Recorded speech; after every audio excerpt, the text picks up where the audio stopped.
Okay, so this is kind of a weird video because I wanted to make a video where I talk about my preparation and for my upcoming session, but I kind of ran out of time because I ended up prepping too much. And so now I have to know which camera to look at. Now I'm just on my lunch break from work. I ran home. I have to move my car in a little bit. Parking issues. But I want to talk about the game. So, real quick recap of what you need to know. Here are my characters. You got Pip the Fairy Bounty Hunter Assassin Rogue. You have Abigail Cross, the Wizard Investigator from Tribor. You have Delyn McSlashy, a Elf Druid from the forests areas. You have Kulok Cho, the Dragonborn Paladin of Baal. Who else is there? We got a lot of players. Gargamel, the Dragonborn Barbarian. Durbin Migal, the Tabaxi Bard. Grim, the Human Warlock of the Great Old One. And Raziel. Raziel's in there. He's actually a Soul Reaver rogue. And then Phoenix, the Vampire Monk. And I think that covered them. I'm never gonna hear the end of it if I missed one. Anyways, we ended our first kind of main story arc about 2 months ago, and today we're coming back and continuing with our new arc. So I wanted to set them up in a way that was a little different. Last time I tried to kind of ease them into the story. This time I'm gonna slap them in the face with conflict. So basically today is the introduction of the big bad. The big bad evil villain guy who they will meet, who they will know that they are way too weak to beat him this time. I hope they get the message. We'll see. But I've been thinking of ways to do it, and so I have a couple different ways in mind depending on what the players bring to the table. The players had this little bit of homework over the last month, was they were to decide what their characters are doing for a month of downtime. And they will get bonuses based on what they do. Similar to the Adventure League downtime, but not as rules heavy. Like, I didn't count days, I don't have point systems in place. It's just like, what do you guys do for a month? Tell me, and then I give them a little bonus. Basically, I think they're all going to be spread out. That's my guess, is they're all going to kind of be around different places in the world. So I need to bring them together, that's one thing, and then I need to give them a reason to stay together working as a group. So the reason I came up with to stay together working as a group is that the way I'm going to get there is kind of the hard part that I've been trying to decide. But I am going to have an interaction with the big bad guy, which I think will just kind of happen as they walk through doors. I'll just have them teleport to this one room where the big bad guy will be. And he will have a little monologuing talk situation with them. If they try to fight, he can fight. I really got to read the players and see how they handle things before I dive in too deep. So it's a first session, so that's kind of the basic idea of where I'm started thinking wise about this game. People are gonna forget who they are, and that hopefully will force the players to stick together. If that doesn't work, I will report back after I play the session tonight. Right now it's 2 o'clock, so I actually have to head back to work here in a little bit. Game starts at 8 p.m. We'll see how it goes. And then, man, talking to the front of the camera is really weird for me. We'll see how the game goes, and then I'm going to record another video that I'll tack on after this about what actually happened. So it's good for me. I'm sharing my preparations, what I'm planning, and then I'm creating a campaign log so I don't forget by the time we play next. So that's one reason I'm doing it. The other reason is so you can see that I've been saying is that, preparation doesn't always survive interaction with the players. So you can think of it, you can know what I prepare, and you can see how my players react to it. And then you can also use that in your own games and just be aware of that attitude of, you can prepare all you want, but things are going to change, and be ready to change. And so I'm sharing that with you. And I've seen other YouTubers do this, and I really like the idea, and I like how it's done. So I want to do a little better, a little more production value with some lights, but instead you're coming home from work on lunch, sitting next to the window that's blowing out the camera here, and talking to a selfie stick.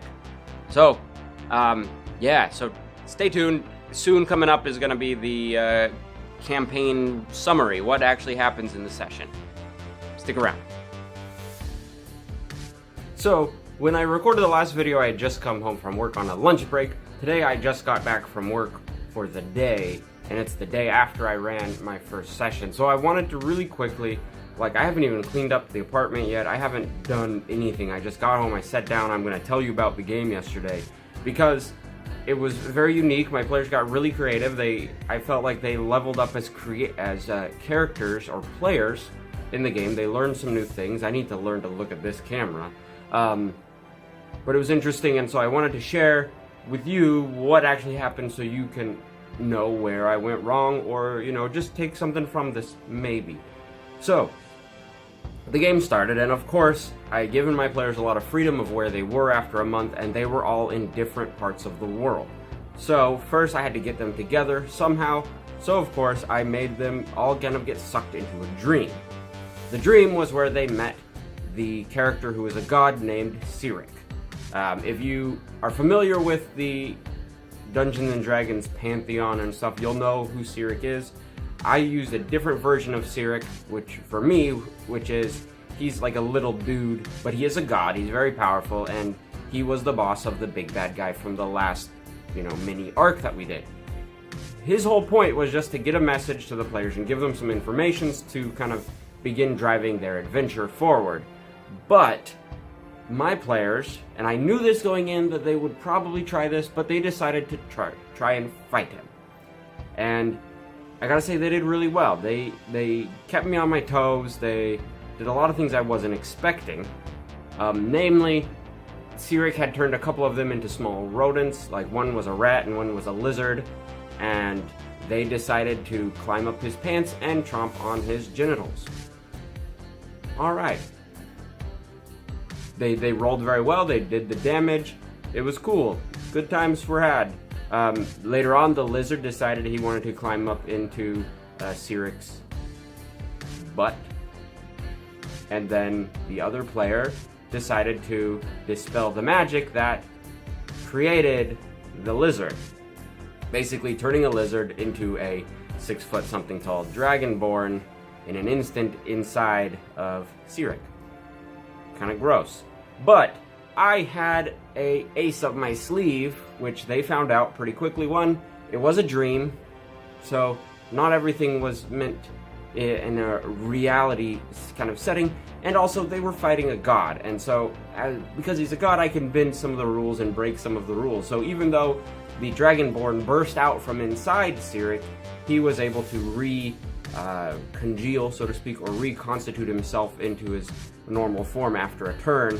But by sharing that it was actually a dream with the players, they then were able to start using some of this dream mechanics on their own, basically willing themselves to do different things. But it didn't last very long because I am the game master and it was running late. The dream ended, they were all sent back out to the same place. This time, so they didn't go back home, they were kind of all teleported to one location far away, which basically put the party together. So mistakes I made, and I've done this before and I keep doing it, was one, having one person against a party of 6 or 7, how many were there? 6. One against a party of 6. Action economy doesn't work very well in that case, like they just have a lot of turns and I don't have a lot, so it becomes a very one-sided fight. The thing I did do right was have this be a god and his hit points were ridiculous. And my players, if you're watching this, you, like I mentioned before, you barely put a scratch on this guy. And it wasn't just because you were hitting him so much, it was because I planned him to be, really, really strong. So, eventually you'll be able to fight him, maybe, but for now, it wasn't quite enough to do much of anything to him in the big picture of things. But now they know who the big bad guy is, they know that he has some generals that was set up in the game and the conversation, and they know that that now they're kind of all stuck together, stranded. Oh yeah, and I also had Cyric had murdered another deity that was worshipped by one of the players. But I think that works out because that player is already driven so much by revenge that this is the ultimate chance of revenge, is to avenge his dead deity. So I think that's pretty cool. we'll see in the next coming weeks how things all play out. But yeah, that's this. I'm gonna try to do these a little better, a little more professional, so to speak, so I'm not looking at myself in the camera. Maybe I'll, turn the phone around so I can record it like normal. But yeah, I'm gonna try to do more of these to share with you, good folk, what is going on in my games as well. So thank you for watching. Hey, thank you for watching. I hope this channel has been helpful to you in starting your Game Master adventure. If you feel inclined, please go ahead and hit the subscribe button. And as you'll see to the right and the left of the subscribe on this little end page here, there are more videos to watch on this channel. So click around, check it out, and thanks again.